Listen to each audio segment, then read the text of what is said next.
Hi guys, Greg here, and today we're going over different sensory toys you can make using rice. You can use a container or some bags, and you can really customize whatever you put in it. Today I'm just going to go over different ideas. So again, you can customize it to whatever you guys want. These are just different ideas you can do for sensory things that I don't always see. I usually see a sensory bin that usually kind of has like different toys in it, so we'll kind of go for different ways you can play with this, and also kind of go over different bags, like I Spy bags or sensory bags too. And again, I kind of see this too, but I'm just going to kind of go over some different ideas and concepts with it. In general, a bin is just going to be a bin. Just make sure you have a top to it. For the bags, I have a small snack bag and a large bag. And you can get any different type of bag you want. Usually to seal it, you can either glue along the seam or you can tape it. And I'm going to tape it today. But I'm really excited to show you different ways you can make different toys using rice for different sensory experiences or different play experiences. Alright, so I'm going to get started and make these toys, and then when I check back, I'll go over why I made them and the ideas behind how you could play or use them. Alright, so I'll check back with you guys in a little bit.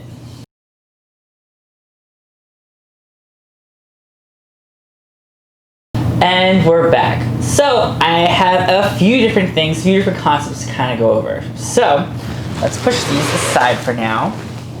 Alright, so the first one is our sensory rice bin. So it's just a regular bin. I fill it with rice.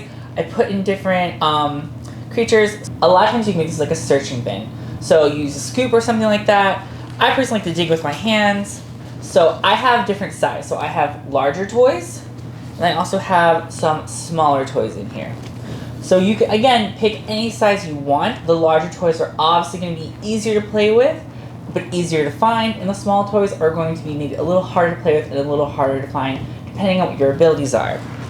You can move these all around, scoop around, you can see, kind of uncovering different things. So I personally like this. Definitely if you're at a table and you're playing with kids, it can easily make a mess. So maybe have something around to help clean up or have the vacuum ready. Another thing is make sure you don't fill it up all the way. I usually would say like about half is good because it's all gonna get sloshed around. I do like the rice for kind of how it moves around. It's not as small as sand, so it's a little easier because it's bigger. And so here I kind of have some PVC pipe parts where you can scoop and kind of play.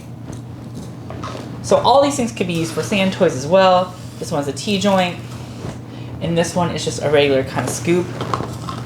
So you can play in different ways. You can use them and kind of make little homes for these guys. So maybe this guy's going in here. Obviously they have to be big enough. So while these rice sensory bins are typically used for a very specific purpose, working on grip strength, and I think that's great, remember it can also be about fun and motivating. So with these guys, I can build things, I can put them in, I can make little towers, I can cover things. It's very different than the scoops or the tweezers that you usually find when working with these. So just a concept, just think about not only, yes, what is the purpose, but also what is fun and motivating. Think of like all the different things you can incorporate into it. It's very versatile in that aspect where, depending on your ability, you can either just kind of move your hand around, you can grab a scoop, or you can kind of move and find toys and enjoy the sensory experience. Alright, moving on to our next one. Here, we have little sensory bags. These are very small and manageable, especially for smaller hands, or for someone who has trouble manipulating bigger things, or using two hands would be difficult, maybe something that is manageable with one hand. You can also make a few of them if you want to do two-hand manipulation or other type of activities. Here I have two kinds. I have this one which has letters in it. If you're going to use something with letters on it, make sure all the letters are there. The bag of beads I got with letters didn't have any A's or G's in it, but it had like 3 Z's and like 5 V's. So if there's a certain letter, maybe you want to spell out your name or something else, just make sure all the letters are in the bag before you purchase it. So one thing I want to go over with preparing these is the more you fill it, the harder it is to move things around and manipulate it. So if this one, you can see this one doesn't have as much. Right here, there's that whole gap at the top, and I'm able to kind of move things around and kind of pull it around. Now this one, where there's less at the top, I'm having a harder time pushing things around. I really have to work. Now remember, this can be a good or a bad thing depending on what you want. If I want someone to work a little harder, I would fill it up more. If I want to make it easier and more successful and, maybe a little more fun, I might want to fill it up less. And again, just make sure you squeeze all the air out before. You don't want them popping on you. And again, I tape the tops of these, so I put tape, put it over, fold it on top.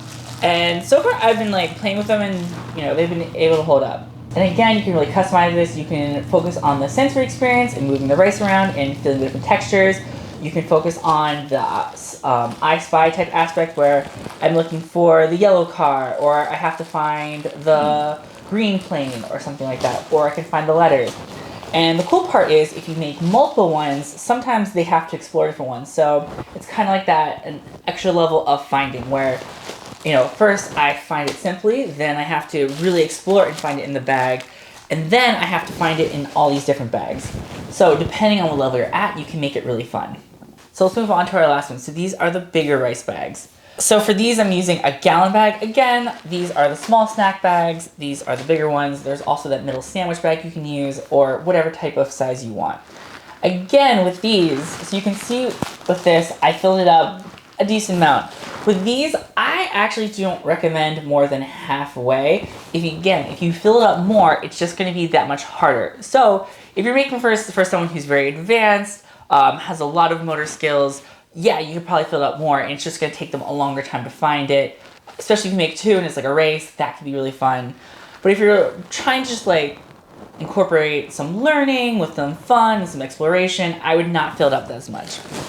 So here's my one. And I'll move this out. And you can see, you can kind of move around. The one thing you have to be careful of is just make sure whatever you put in isn't sharp or pointy. It will poke through the bag. It also could poke your finger, and you really don't want that. But you can see I have it down. I can move this stuff around. I can fold the bag around. And you can still look for the different animals. So you can see the different woodland animals kind of coming around. And while I'm at it, another pro tip is if you're trying to find something but they're all on one side, just flip it over. So with this one, since they're all on one side, I'd flip it over and they all disappear. Same thing with the small ones is if they're all on the top, I would just flip it over to the bottom, and then I can start shifting through and finding them again.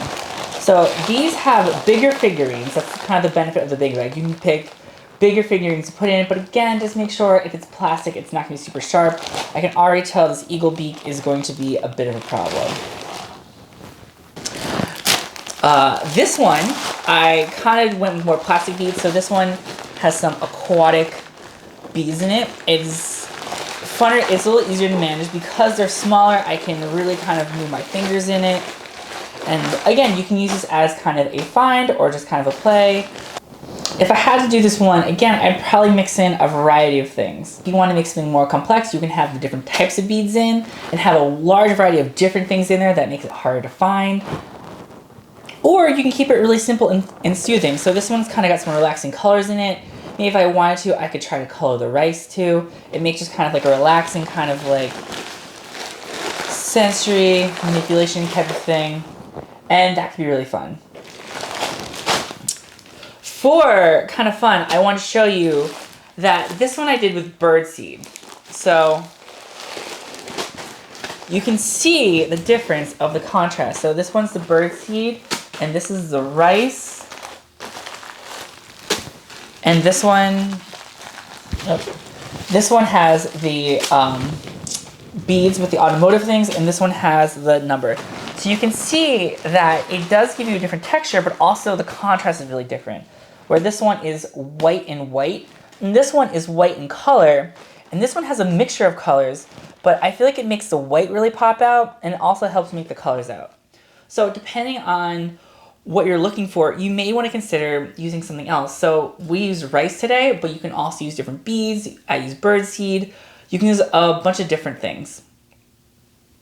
I probably wouldn't recommend something too fine. Rice might be as small as I go. Just remember that the smaller it is, the heavier it's going to be. So sand is really small, so it's going to be really heavy when you put it all in. Same thing with something smaller like quinoa or millet. But you use something larger like beans, it's going to be much lighter. So if you use dried beans, it's going to be lighter than rice. Birdseed is probably in the middle. So it kind of depends what you want to do with it. So again, things to keep in mind are what kind of container are you using? So when making your kind of rice sensory play toy, things to keep in mind. What do you want to do? Is this going to be educational? Is this going to be sensory? Is this going to be just for play? That'll help determine what you put in it. And then as far as what you put in it, think of the size, the texture. How is it going to look with the right as far as the visual contrast? And then also go over the size. We have a really large container where I can use big things, I can scoop around, and I can really interact. I really like this, especially if you really want that like texture and tactile thing. I do like the bags too. You can carry around, there are things you can change up, and you really have to figure out how to manipulate it.